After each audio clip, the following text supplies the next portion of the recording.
Bismillahirrahmanirrahim.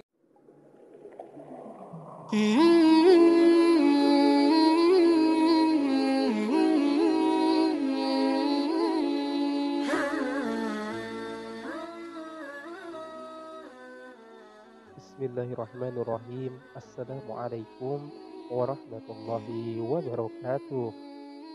Alhamdulillah kita bisa berjumpa lagi di channel ini yang insya Allah bermanfaat bagi kita semua. Salawat dan salam selalu dan tetap tercurahkan kepada junjungan kita Nabi besar Muhammad sallallahu alaihi wasallam. Allahumma salli ala Sayyidina Muhammad wa ala alihi Sayyidina Muhammad. Harapan dan doa saya semoga saudaraku semuanya selalu diberikan kesehatan, dilapangkan rezekinya, diampuni dosa-dosanya, dan dipanjangkan umurnya. Amin ya rabbal alamin. Sahabat beriman yang dirahmati Allah, tentu kita tak asing dengan kalimat syafaat. Syafaat disebutkan pertama kali dalam Al-Quran pada surat Al-Baqarah ayat 48. Dalam ayat tersebut terdapat perintah Allah kepada Bani Israel untuk bertakwa, karena di akhirat kelak tidak akan ada syafaat atau pertolongan dari siapapun kecuali amal manusia itu sendiri.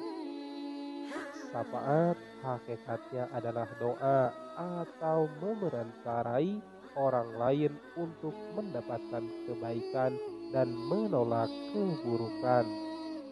Manusia mulia yang diberikan izin memberikan syafaat kepada umatnya adalah Nabi Muhammad Sallallahu Alaihi Wasallam, karena perhatian Nabi Sallallahu Alaihi Wasallam terhadap umatnya sangatlah besar.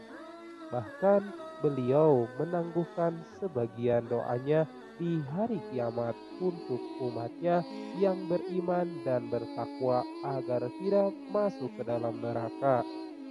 Rasulullah Shallallahu Alaihi Wasallam pernah bersabda, "Saya diberi pilihan antara syafaat dan separuh umatku akan dimasukkan ke surga. Maka saya memilih syafaat karena syafaat itu lebih umum dan lebih banyak. Apakah kamu sekalian melihat bahwa syafaat itu untuk orang-orang mukmin yang bertakwa? Tidak, akan tetapi syafaat itu untuk orang-orang yang berdosa, penuh kesalahan dan banyak kotoran." Syafaat ini bersifat menenangkan dan mempercepat hisab. Salah satu contoh syafaat dari Rasulullah Shallallahu Alaihi Wasallam adalah ketika ada seorang Muslim yang pantas dimasukkan ke dalam neraka karena perbuatan dosa semasa hidupnya, akan tetapi dengan syafaat dari Rasulullah orang tersebut tidak jadi dimasukkan ke dalam neraka, dengan catatan dosa yang penuh dikerjakan akan dibersihkan terlebih dahulu dengan diberikan balasan yang seadil-adilnya dari Allah Subhanahu wa taala. Barulah setelah itu muslim tersebut akan dimasukkan ke dalam surganya Allah.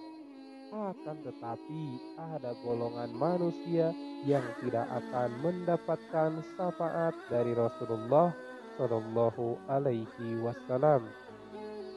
Lalu siapakah golongan-golongan tersebut? Yang pertama, muslim yang terjebak dalam syirik. Allah Subhanahu wa taala sudah menegaskan bahwa dosa syirik tidak akan diampuni kecuali cara bertaubat dengan sebenar-benarnya taubat dan meninggalkan perbuatan syirik tersebut.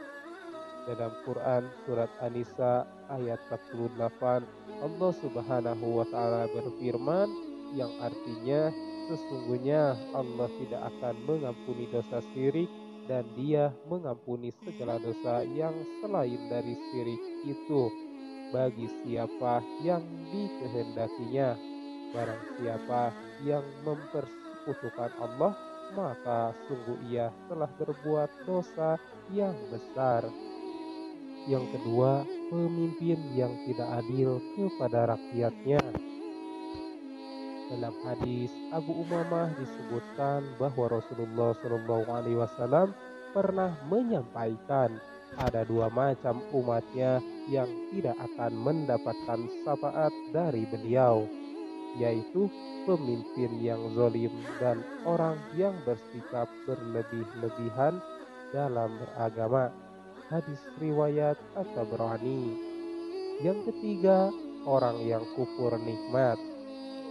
Dalam Quran surat Al-Baqarah ayat 254, Allah Subhanahu wa taala sudah berfirman yang artinya, hai orang-orang yang beriman, belanjakanlah di jalan Allah sebagian dari rezeki yang telah kami berikan kepadamu sebelum datang hari yang pada hari itu tidak ada lagi jual beli dan tidak ada lagi syafaat, dan orang-orang kafir itulah orang-orang yang zalim. Kalau kita menelaah lebih jauh, makna kafir dari ayat tersebut bisa diterjemahkan menjadi dua bagian. Yang pertama, kafir i'tiqadi, artinya orang yang tidak percaya sama sekali kepada Islam. Yang kedua, kufur nikmat, yakni percaya kepada apa-apa yang diajarkan Islam namun tidak melakukan karena malas. Contohnya adalah kita tahu bahwa sholat itu wajib dikerjakan, akan tetapi orang yang kufur nikmat tidak mau mengerjakannya dengan berbagai macam alasan. Kita tahu bahwa sedekah kepada orang yang tidak mampu sangat dianjurkan. Akan tetapi karena kita kufur nikmat, maka sifat kikir akan muncul dalam diri kita sehingga tidak mengerjakan sedekah dan lain sebagainya. Orang kufur nikmat inilah yang sulit mendapatkan syafaat dari Rasulullah SAW saat di akhirat kelak. Oleh sebab itu, hindari sebisa mungkin kufur nikmat dan selalu bersyukur di setiap kondisi maupun situasi apapun yang kita sedang alami. Insya Allah dengan begitu kita tidak akan termasuk dalam golongan-golongan orang yang tidak akan mendapatkan syafaat di hari kiamat kelak. Yang keempat adalah orang yang mengingkari hari kiamat. Dalam Quran surat Al-Mudatsir ayat 46 sampai 48, Allah Subhanahu wa taala sudah berfirman yang artinya, dan adalah kami mendustakan hari pembalasan hingga datang kepada kami kematian, maka tidak berguna lagi bagi mereka syafaat dari orang-orang yang memberikan syafaat. Orang yang mengingkari hari kiamat pastilah orang yang tidak mempersiapkan diri mengumpulkan bekal untuk pulang ke akhirat. Dalam hari-harinya, orang seperti ini hanya diisi dengan keburukan sehingga lupa bahwa dirinya harus beramal, dan orang seperti ini tidak akan mendapatkan syafaat di hari kiamat kelak. Yang kelima adalah orang yang mempermainkan agama.